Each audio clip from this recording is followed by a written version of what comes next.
أكبر الله أكبر لا إله إلا الله والله أكبر الله أكبر ولله الحمد الله أكبر لا إله إلا الله والله أكبر الله أكبر ولله الحمد الحمد لله رب العالمين الرحمن الرحيم مالك يوم الدين إياك نعبد وإياك نستعين اهدنا الصراط المستقيم صراط الذين أنعمت عليهم غير المغضوب عليهم ولا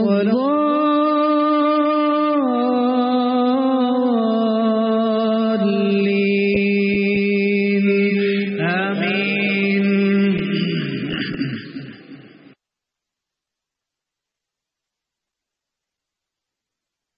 السلام علیکم ورحمۃ اللہ وبرکاتہ. الحمد للہ رب العالمین والصلاة والسلام علی اشرف الانبیاء والمرسلین اما بعد فاعوذ باللہ من الشیطان الرجیم بسم اللہ الرحمن الرحیم. رب اشرح لی صدری ویسر لی امری واحلل عقدۃ من لسانی یفقهوا قولی. اللہم انفعنا بما علمتنا وعلمنا ما ينفعنا وزدنا علما آمین یا رب العالمین.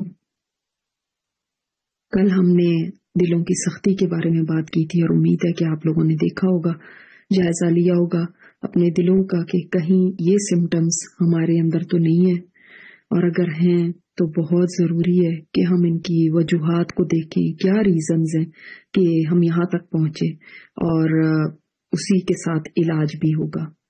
لیکن جب آپ کسی ڈاکٹر کے پاس جاتے ہیں تو پہلی چیز یہ ہوتی ہے کہ وہ آپ کی بیماری کو ڈائگنوز کرتا ہے. اور جیسے ہم نے کل کچھ چیزیں دیکھی تھی جن کو علامات کہا جا سکتا ہے، سمٹمز کہا جا سکتا ہے، ان سے ہم نے اپنی بیماری کو ڈائگنوز کرنے کی کوشش کی ہے کہ کس حد تک بیماری ہے ہمارے اندر، کیا بہت زیادہ ہے، کم ہے یا ہے ہی نہیں.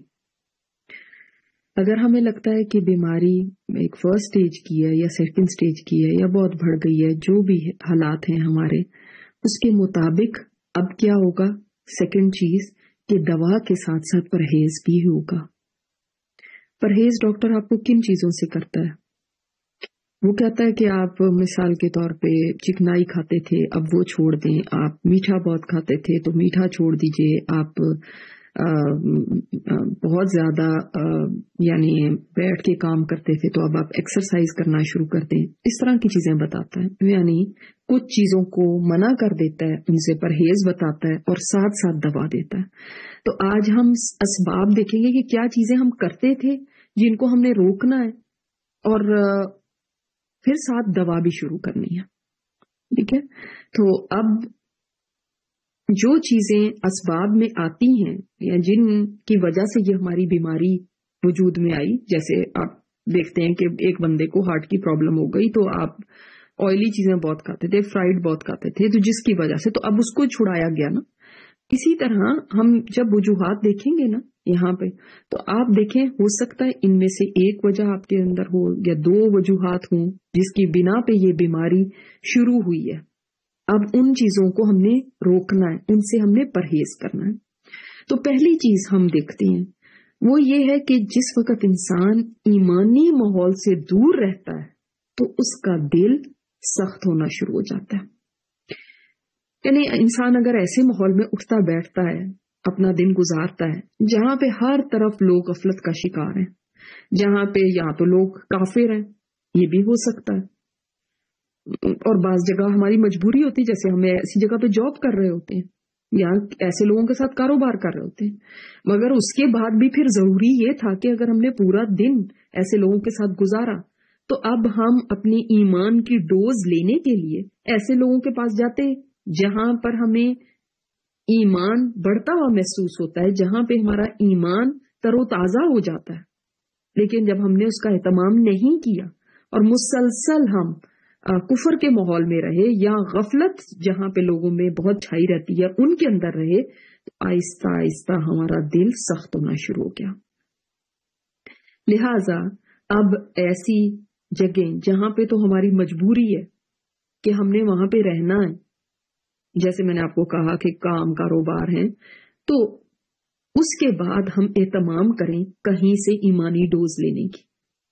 اور جہاں پہ ہماری مجبوری نہیں ہے، مثال کے طور پہ ایسے دوست ہیں، ایسی گیدرنگز ہیں جو اللہ رسول سے دور ہیں، دین کی بات ان کے کو الرجی ان کو ہوتی ہے ان سے، جو خود گناہوں کو برا ہی نہیں سمجھتے، تو یہاں پر ہمارے دل سخت ہوئے تھے، ہم نے ان جگہوں کو چھوڑ دینا، ایسی مجلسوں کو، ایسے لوگوں کے پاس بیٹھنے کو، ورنہ دل کی سختی دور نہیں ہو سکتی۔ آپ کو دوا بھی بتا دی جائے نا، آپ کو علاج بتا بھی دے، تب بھی اگر آپ نے یہ پرہیز نہیں کیا تو علاج فائدہ نہیں دے گا۔ دوا تبھی فائدہ دیتی ہے نا جب آپ سب پرہیز کرتے ہیں۔ آپ سارا دن اٹھتے بیٹھتے ایسے لوگ میں، آپ کے دوست ایسے ہیں جن کے دل خود سخت ہوئے ہیں، جو بے نمازی ہیں، جو بے پردے ہیں، جو اپنی آخرت سے غافل ہیں، جو خود دنیا میں ڈوبے ہوئے ہیں، وہ ان کی زندگیاں دنیا کی گردی گھومتی ہیں، تو وہ آپ کو اللہ کی یاد کہاں کروائیں گے؟ خود سوچیں، کوشش کریں اپنا ایمانی ماحول بنائیں، دینی لوگوں میں اٹھے بیٹھیں، دینی ماحول میں اٹھے بیٹھیں، مسجدوں میں جائیں، صرف رمضان میں نہیں، اس کے بعد بھی بچوں کو بھی وہ ماحول دیں۔ بچے بھی اسکول جاتے ہیں تو وہاں پہ ایسے لوگوں میں رہتے ہیں جو مثلاً غیر مسلم ہیں، یا جو ایسے گھروں سے آئے ہوئے ہیں جہاں پر دین کو کوئی وقت نہیں دی جاتی، تو اب بچوں کو بھی ڈوز چاہیے ایمان کی۔ اب یہ والدین کی ذمہ داری ہے کہ وہ ان کو ایسا ماحول پرووائڈ کریں۔ آپ صلی اللہ علیہ وسلم نے فرمایا کہ بھیڑیا اسی بکری کا شکار کرتا ہے جو اپنے ریوڑ سے دور رہتی ہے۔ جب آپ ایمانی لوگوں سے دور رہیں گے، ایمانی ماحول سے دور رہیں گے، کافروں سے دوستیاں رکھیں گے یا ایسے لوگوں سے دوستیاں رکھیں گے جو خود اللہ کے دین سے دور ہیں، جن کو شیطان نے شکار بنایا ہوا ہے، تو اس کے بعد پھر اپنے ایمان کا کیا حال رہ جائے گا؟ تو جب مسلسل ایسی جگہوں پر انسان رہے تو دل پھر ایمان سے خالی ہو جاتا ہے۔ تو ان مجلسوں کو سبسٹیٹیوٹ کریں ایسی مجلسوں سے جہاں پر اللہ تعالی کی بات ہو، دین کی بات ہو، آخرت کی بات یاد دلائی جائے۔ نمبر 2، کیا چیز سبب بنی ان مجالس سے دور رہنا جہاں پر اللہ کے دین کو سیکھا سکھایا جا رہا ہوتا تھا؟ جب ہم ایسی مجلسوں سے دور رہے، کیوں؟ ہم اس لیے کہ بزی ہیں، بہت ہمارے بہت سارے کام ہیں، تو ہم ان مجلسوں سے دور بھاگتے رہے، تو اب ایمان کی یہ حالت ہو گئی ہے کہ ایمان بوسیدہ ہو گیا ہے۔ آپ کو پتہ ہے ایمان بھی بوسیدہ ہو جاتا ہے دلوں میں، کیونکہ معجم الکبیر کی روایت ہے، آپ صلی اللہ علیہ وسلم نے فرمایا، لوگوں تمہارے دلوں میں ایمان ایسے بوسیدہ ہو جاتا ہے جیسے پرانا کپڑا بوسیدہ ہو جاتا ہے۔ اس لیے اللہ تعالیٰ سے دعا کرتے رہا کرو کہ اللہ تعالیٰ تمہارے دلوں میں ایمان کو تازہ کرتا رہے۔ تو آج میں آپ کو دعا بتاؤں گی بھی کہ جو ایمان کو تازہ کرنے کی ہے۔ اس کا مطلب ایمان ایک ساتھ نہیں رہتا، ایمان بھی اپ اینڈ ڈاؤن ہوتا رہتا ہے، ایمان بھی تازہ ہوتا ہے اور کبھی وہ سیدھا ہو جاتا ہے، مرجھا جاتا ہے، جیسے پودا مرجھا جاتا ہے اس کو پانی نہ ملے تو۔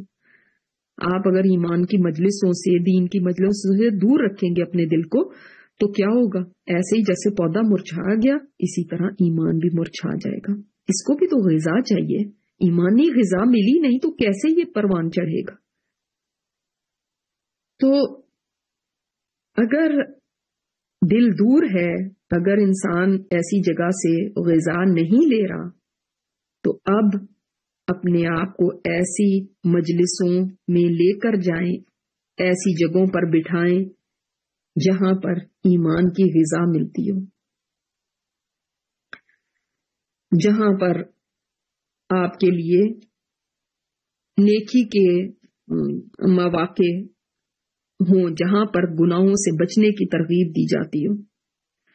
آپ دیکھتے ہیں ہم جسم کے لیے کتنا خیال رکھتے ہیں کہ اس کو پروٹین بھی ملنی چاہیے، اس کو کاربز بھی ملنی چاہیے، اس کو اتنی کیلریز ہر دن ہم نے کھانی ہے، اور ہر کوئی اپنے وزن کے معاملے میں بڑا سینسیٹیو ہے، اس کے مطابق کھا رہا ہے۔ تو جسم کی غذا کا ہم اتنا خیال کرتے ہیں، کیا روح کی غذا، اس دل کی غذا، ایمانی غذا کا ہم خیال نہیں کریں کہ جس ایمان کی بیس کے اوپر میری آخرت سنورنی ہے، اس ایمان کو ہم تر و تازہ رکھنے کے لیے کوشش نہ کریں؟ یہ تو نادانی ہے۔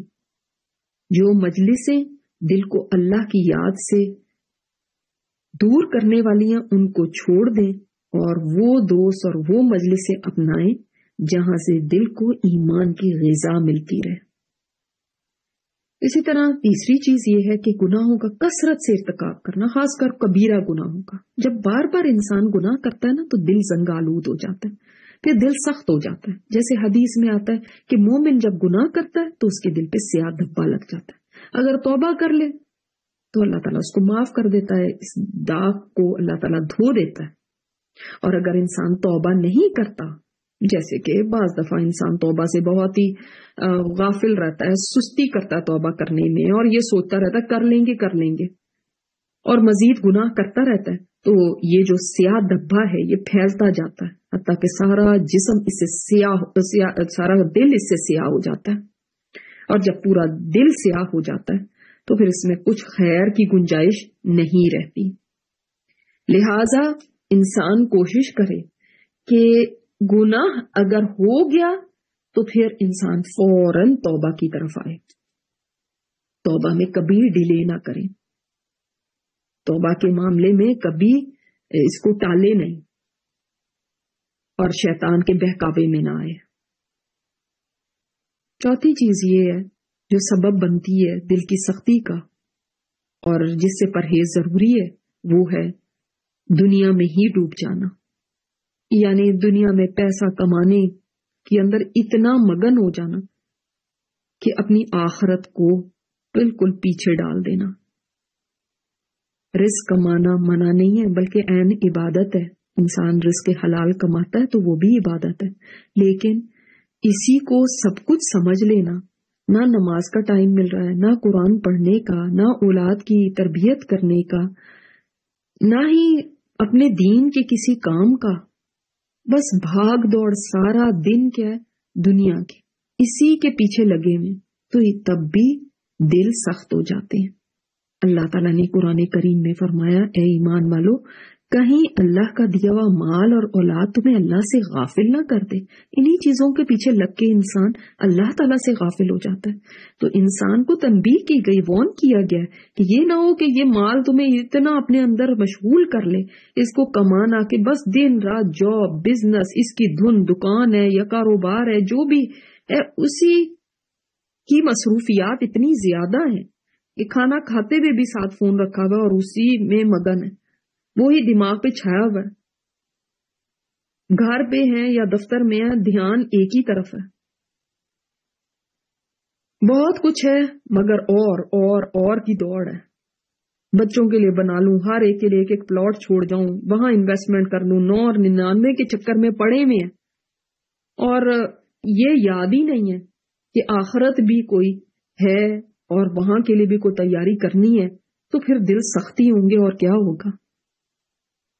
5ویں چیز جو دل کو سخت کرتی ہے وہ ہے موت کو بھول جانا، اپنی واپسی یاد نہ ہونا۔ اس کا مطلب موت کو زیادہ یاد رکھنا دل کو نرم کرتا ہے۔ اسی وجہ سے آپ جائیں ان لوگوں کے گھر میں جہاں پہ کوئی وفات ہوئی ہو، ان کے ساتھ تعزیت کریں۔ آپ دیکھتے بھی ہوں گے، نوٹ بھی کرتے ہوں گے، کیونکہ اس وقت دل انسان کا نرم ہو جاتا ہے۔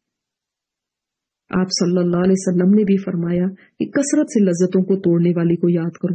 کیا چیز ہے جو لذتوں کو توڑتی ہے؟ موت۔ موت سے واقعی انسان کا مزہ خراب ہو جاتا ہے، اسی لیے تو اکثر لوگ موت کا ذکر بھی سننا پسند نہیں کرتے، بلکہ ان کے سامنے کوئی ذکر کر دے تو کہتے ہیں چھوڑو ان باتوں کو، کوئی اور بات کروں، کیا تم ڈرا دینے والی باتیں کر رہی ہو۔ وہ ایسی مجلسوں میں بھی جانا پسند نہیں کرتے جہاں پہ کچھ ایسی باتیں ہو رہی ہوں. اکثریت ہماری کیا پسند کرتی ہے؟ ہلا گلا اور بات چیت اور ہر وقت کہے لگانا اور بس یہی کی باتیں ہوتی رہیں. آخرت کی یاد اور موت کی یاد خاص طور پہ اس کو کرنا برا مانا جاتا ہے اور منحوس سمجھا جاتا ہے. تو آپ صلی اللہ علیہ وسلم نے تو فرمایا کثرت سے یاد کرو، اور ہم لوگ سوچتے ہیں کہ یہ تو نحوست ہے یہ بات کرنا بھی. ہم ایسے سوچتے ہیں جیسے کہ اگر ہم نے اس کی بات کر لی تو شاید موت ابھی آ کے ہمیں پکڑ لے گی یا ہم میں سے کسی پہ آ پڑے گی. حالانکہ موت کا ایک وقت مقرر ہے، اس سے پہلے نہیں آ سکنا. تو اصل میں تو موت ہی ہماری حفاظت کر رہی ہوتی ہے، اس سے پہلے موت آ ہی نہیں سکتی. تو جو وقت ہے اس پہ ہی آنی ہے. لہذا اپنی موت کو جب کثرت سے یاد کریں گے تو آہستہ آہستہ دل کی سختی دور ہوگی.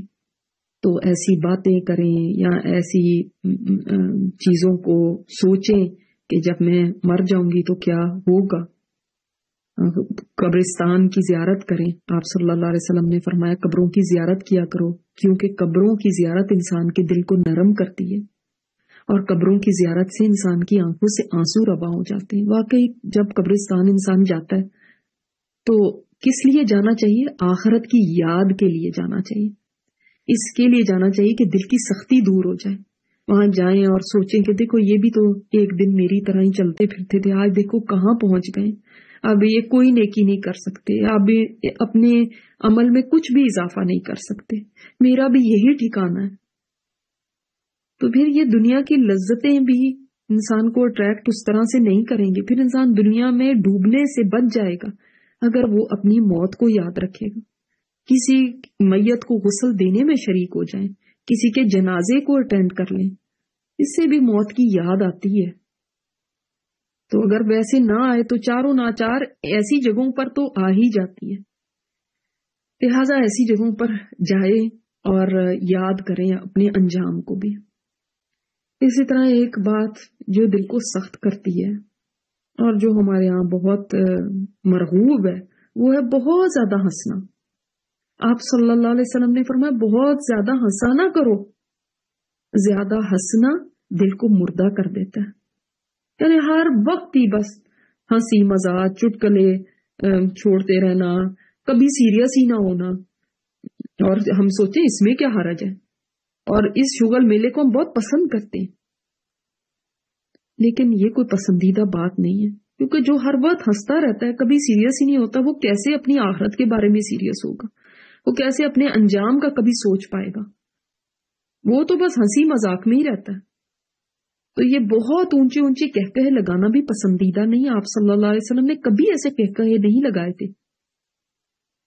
تو ہم بھی ہمارے کہکہوں کی آواز اگر دوسرے کمروں تک جا رہی ہو، ایک جگہ پہ عورتیں بیٹھی ہوں اور وہ اتنی اونچی کہکہے لگا رہی ہیں کہ مردوں میں ان کی آوازیں جا رہی ہیں، تو یہ بری بات ہے. ویسے بھی نہیں لگانے چاہیے. پسندیدہ کیا بس مسکرا دیں. ہنس سکتے ہیں لیکن ایسے کہکہے لگانا یہ اچھا نہیں، اور بار بار اور ہر بات کے اوپر بس ہنستے ہی چلے جانا یہ بھی درست نہیں ہے. اسی طرح زبان کی جو باتیں ہیں، کثرت کلام، یہ بھی انسان کے دل کو سخت کر دیتا ہے. بولتے رہنا، ہر وقت بولنا. ظاہر ہے جتنا زیادہ بولیں گے اتنی زیادہ قساوت قلبی ہوگی، اتنی زیادہ دل کی سختی ہوگی. انسان کو پتہ ہی نہیں چلتا میں بول کیا رہا ہوں. پھر بولتے بولتے ایسی باتیں بول جاتا ہے جو کہ خیر کی نہیں ہوتی، جن میں کوئی فائدہ نہیں ہوتا کسی کا. تو بولیں بھی تو ایسی بات بولیں جس میں خیر ہو. اگر ایسی کوئی بات نہیں کر سکتے تو پھر خاموشی اختیار کریں. ضروری تو نہیں ہوتا کہ ہم نے ہر وقت بولنا ہی ہو. ضروری تو نہیں ہوتا کہ ہم ہر وقت ایسے موڈ میں ہی رہیں کہ بس یا تو انٹرٹینمنٹ کے لیے یا پھر بس ویسے ہی بولتے ہی جانا، اور کوئی ملا نہیں اگر تو پھر ہم کیا شروع کر دیتے ہیں، چلو کسی کو ٹیکسٹ کر لیں، چلو کسی سے فون پہ بات کر لیں. ان کا بھی وقت ضائع کرتے ہیں اور اپنا بھی. تو بہت زیادہ بولنا یہ اچھی بات نہیں ہے. آپ صلی اللہ علیہ وسلم نے فرمایا کہ جو اللہ اور یوم قیامت پر ایمان رکھتا ہو اس کو چاہیے کہ وہ خیر کی بات کرے ورنہ خاموش رہے.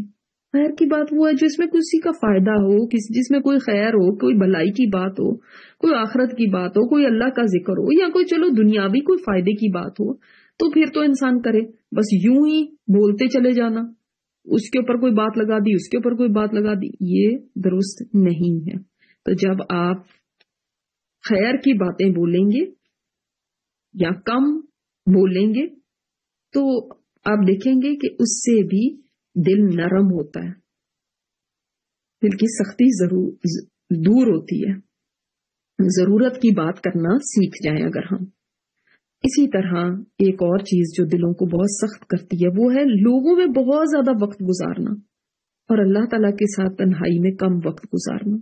نہیں بس ہر وقت یہ موڈ ہے، کوئی پارٹی ہوتی رہے، کوئی کٹی پارٹی ہو رہی ہے وہاں پہ جانا ہے، کہیں لنچ ہے، کہیں شادی ہے، کہیں شادیوں کے بھی فنکشن آج کل اتنے لمبے لمبے ہو گئے کہ مہینوں فنکشن ہی ختم نہیں ہوتے. تو ہر وقت ایک اس موڈ میں رہنا کہ پارٹی ٹائم چلتا رہے، یہاں لوگوں میں بیٹھ گئے، وہاں سے اٹھے وہاں بیٹھ گئے، وہاں سے اٹھے وہاں، یہ درست نہیں ہے. اللہ تعالیٰ کے ساتھ تنہائی میں وقت گزاریں گے تو دل نرم ہوگا. اسی وجہ سے اعتکاف کرنے کا کہا جاتا ہے. اور اعتکاف ایک سنت بھی، آپ صلی اللہ علیہ وسلم 10 دن کا اعتکاف کرتے تھے آخری عشرے کا.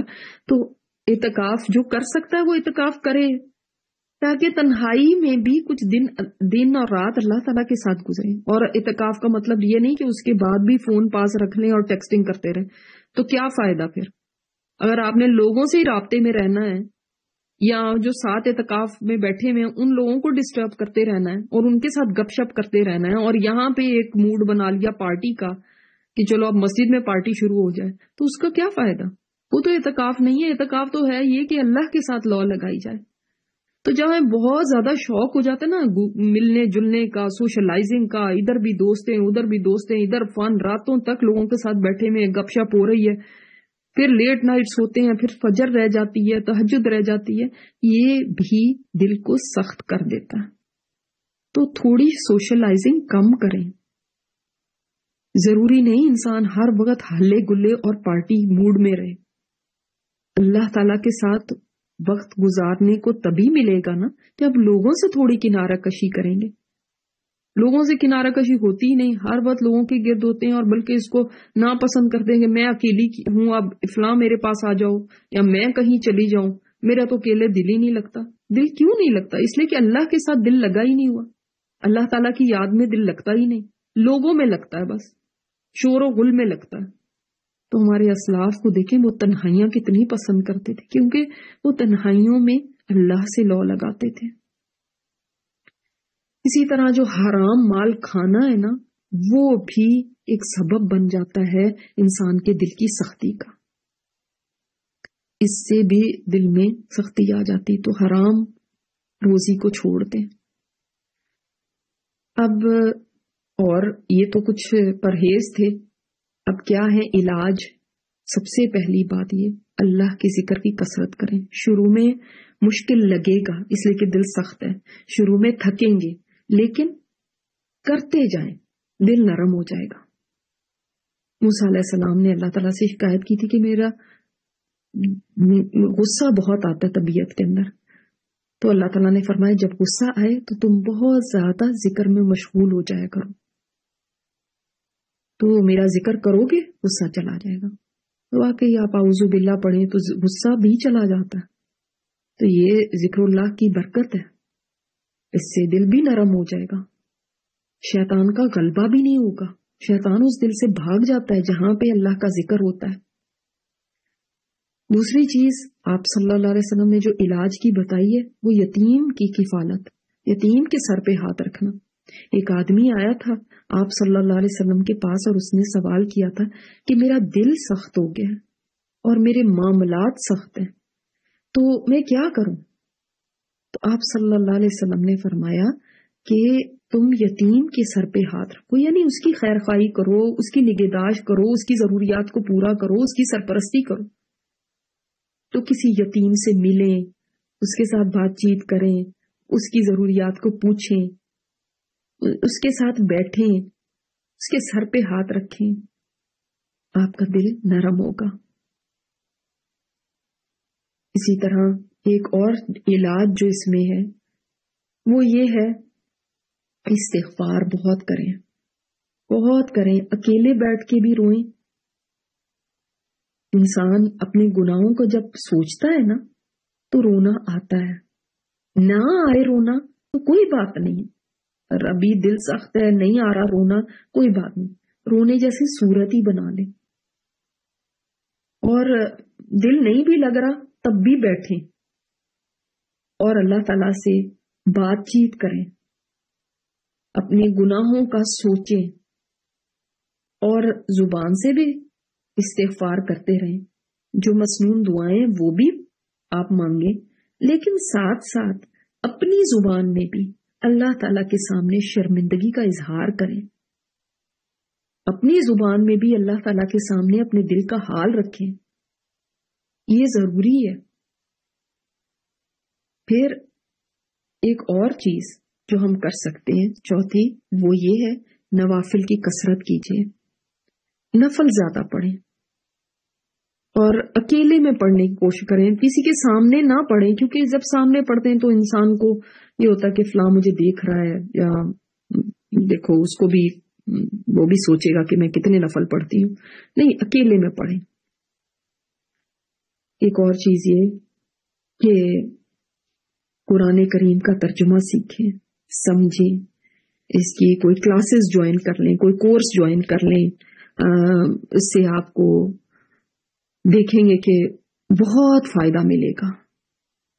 کلاسز جوائن کرنے سے یہ ایک فائدہ ہوتا ہے کہ انسان خود کو باندھ لیتا ہے. ویسے تو آپ کہیں سن بھی سکتے ہیں، یوٹیوب پہ آپ کچھ لگا کے سن سکتے ہیں، کچھ لیکچر سن سکتے ہیں، لیکن جس وقت آپ کہیں اپنے آپ کو باندھ لیتے ہیں تو اس سے فائدہ یہ ہوتا ہے کہ انسان کو پھر ریگولر ہونا پڑتا ہے.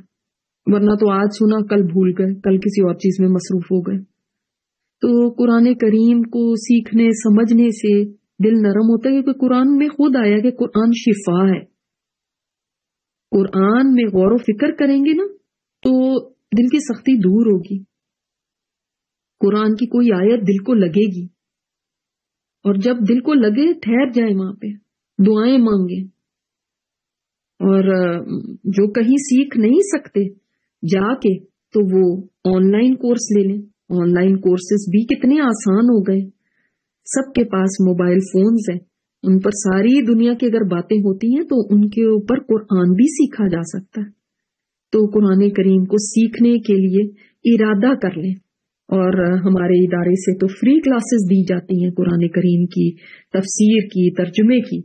اور مصروفیات جن کی ہیں یا جابز ہیں یا اور کام ہیں، ان کے لیے بھی ہمارے پاس ایسے کورسز ہیں کہ آپ کو بالکل پتہ بھی نہیں چلے گا کہ آپ کلاس لے رہے ہیں یا کوئی آپ کی روٹین میں کوئی مشکل آئی ہے، بلکہ آسانی کے ساتھ آپ قرآن کریم کو سیکھ جائیں گے.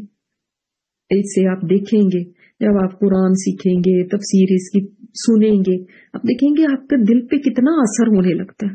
یہ دلوں کو موم کر دینے والی چیز ہے قرآن. اسی طرح سیرت کا مطالعہ کریں. جیسے رحیق المختوم ہے کتاب، تجلیات نبوت کتاب ہے. تو یہ کتابیں اوتھینٹک کتابیں، ان کو پڑھیں. سیرت کی کتابیں، کوئی سیرت کا کورس لے لیجئے، ہمارے پاس بھی سیرت کے کورس ہوتے ہیں، آپ وہ جوائن کر لیجئے. اور کوئی مشکل بھی نہیں ہے، نہ تو کوئی فیس دینی ہے، نہ تو کوئی اور کسی قسم کی اور کوئی مسئلہ ہے. تو اس میں کوئی کوالیفیکیشن کی ضرورت نہیں، کوئی آپ کو ٹیسٹنگ نہیں ہو رہی کہ آپ اس کے قابل ہیں یا نہیں، بلکہ کوئی بھی جوائن کر سکتا ہے. آپ دیکھیں گے کہ آپ کے سامنے جب صحابہ کی زندگیاں آئیں گی، آپ صلی اللہ علیہ وسلم کی زندگی آئے گی، تو خود بخود آخرت آپ کو یاد آئے گی، اور یہ سوچ بھی آئے گی کہ وہ کیسے لوگ تھے جو اپنی آخرت کی اتنی فکر کرتے تھے، تو مجھے بھی فکر کرنی چاہیے. تو یہ چند ایک علاج ہے. اب ان کے ذریعے آپ اپنے دل کی سختی کو دور کر سکتے ہیں.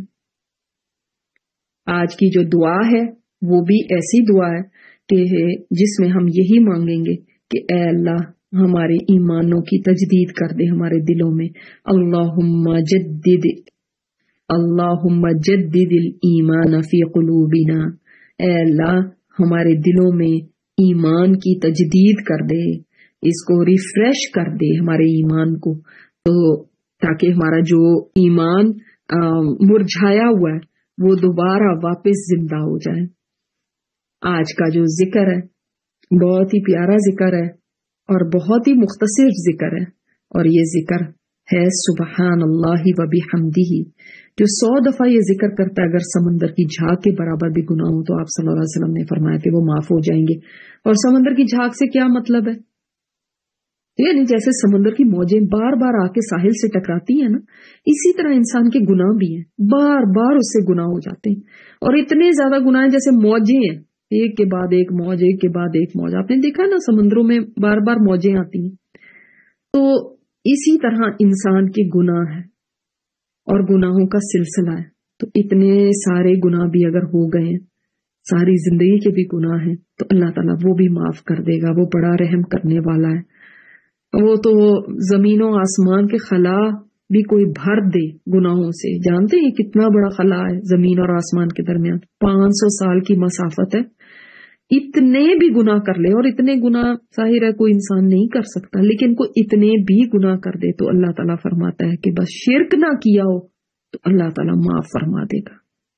اگر انسان اللہ سے معافی مانگے تو، اگر انسان معافی نہیں مانگتا اور بے پرواہ رہتا ہے تو الگ بات ہے، لیکن اگر وہ معافی مانگتا ہے، اس نے شرک نہیں کیا ہوا، تو اتنے سارے گناہ بھی اللہ تعالیٰ معاف کر سکتا ہے، بلکہ صرف معاف نہیں، ان گناہوں کو نیکیوں میں بدل دے گا، کیونکہ اللہ تعالیٰ نے فرمایا نا الا من تاب وآمن وعمل عملا صالحا اولئک یبدل اللہ